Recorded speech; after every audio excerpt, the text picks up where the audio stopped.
en que se acordó la reforma política del Distrito Federal, el establishment, los factores reales de poder, el poder constituido, se reservaron la facultad de designar 2/5 partes de quienes habrían de integrar la Asamblea Constituyente, es decir, 40 personas, casi la mitad. La Federación se arrogó el derecho de nombrar 6 por conducto del Poder Ejecutivo y 28 a través del Legislativo, es decir, 14 senadores y 14 diputados en funciones. A la nueva entidad política, Ciudad de México, capital del país, se le permitió nombrar únicamente 6 personas por conducto del Poder Ejecutivo. Esto no solo parece un exceso, compañeros, sino que realmente lo es, y en grado extremo.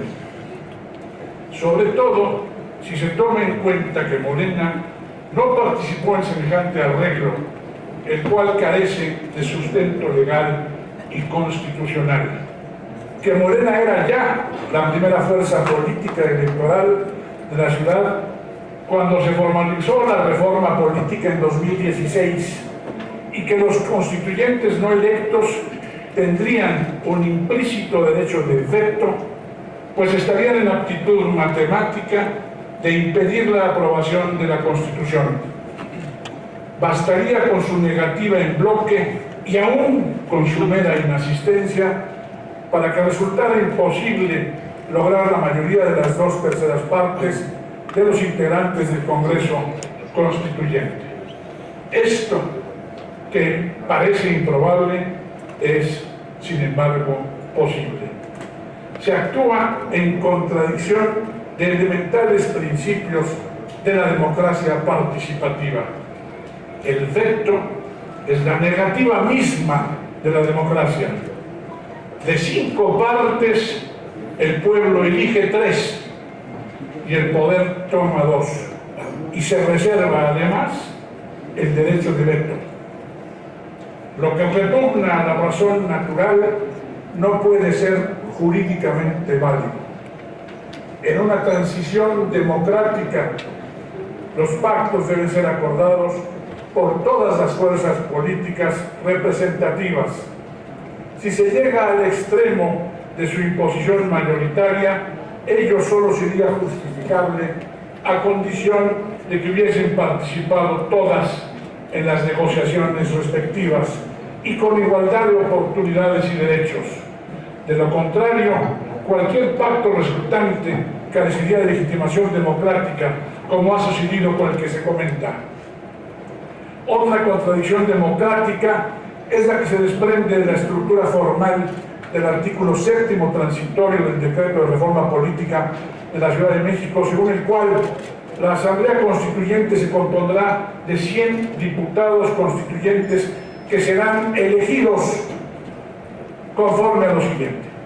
A partir de aquí se desarrollan 6 apartados en los que se divide dicho precepto, designados con las letras A a la F. En el segundo, en el apartado A, se dice que de esos 100 diputados, 60 se elegirán según el principio de representación proporcional mediante una lista votada en una sola circunscripción plurinominal. En el apartado B, de manera por demás contradictoria, no se dice que se elegirán, sino que 14 serán designados, senadores designados por la Cámara a propuesta de la Junta Constituyente, de la Junta de Coordinación Política. En el C se consigna que otros 14 serán diputados federales designados por la Cámara. En el apartado D, que esos 6 diputados serán designados por el presidente de la República, y en el E por otros 6 diputados designados por el jefe de gobierno. Ya termino, señor. En suma, en el propio precepto transitorio se incurre en la contradicción de decir en el primer párrafo, en el rubro general, que la Asamblea se compondrá de 100 diputados que serán elegidos, y a continuación se afirma que en realidad únicamente se elegirán 60 y que 40 se designarán de manera unilateral y arbitraria. Pero lo más grave Lo que es muchísimo más grave, compañeros, es que la incorporación a la Asamblea de 14 senadores y 14 diputados federales que continuarán en el ejercicio pleno de sus cargos al tiempo que se pretende que dediquen su máxima capacidad y esfuerzo, también a plenitud como legisladores constituyentes. Hay aquí una imposibilidad absoluta, insuperable. No se pueden desempeñar al mismo tiempo dos cargos de la misma naturaleza material en diferentes cuerpos legislativos que requieren y suponen ambos una dedicación cabal, íntegra, total. Estamos ante lo que los juristas denominan una imposibilidad absoluta de hecho y de derecho, una imposibilidad del objeto indirecto de la relación jurídica.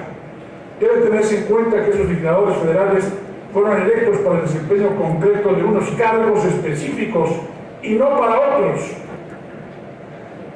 Como no se estimó conveniente ni pareció factible exigirles que se separaran de esos suntuosos cargos para desempeñarse precisamente como legisladores en otro cuerpo de tal naturaleza, simple y llanamente se brincó el escollo mediante el simple expediente de ignorarlo. Respetuosamente, ninguna carta constitucional puede, permítame, ninguna carta constitucional en el mundo, ninguna carta puede, ni ha podido jamás conferir a nadie el don de la ubicuidad. Ni siquiera la nuestra, al menos por el momento. La posibilidad de una licencia temporal es impensable, pues derivaría en el absurdo de que una persona pudiera desempeñarse al mismo tiempo en 2 o 3 o más cargos de la misma naturaleza por la vía de sus respectivos suplentes. Con eso termino. El artículo 125 constitucional lo prohíbe. Ningún individuo podrá desempeñar a la vez 2 cargos federales de elección popular, ni uno de la federación y otro de la entidad federativa que sean también de elección. Es de esperarse que nadie se atreva siquiera a invocar en su beneficio el absurdo de que el de constituyente no es, en estos supuestos, un cargo de elección. Sería un despropósito vergonzoso y procaz, indigno de la grandeza y majestad que distingue a quienes han sido elegidos por el voto popular para redactar la Constitución que el pueblo ha resuelto otorgarse y con la que ha querido distinguirse. Gracias por su atención, compañeros. Esta intervención se incorporará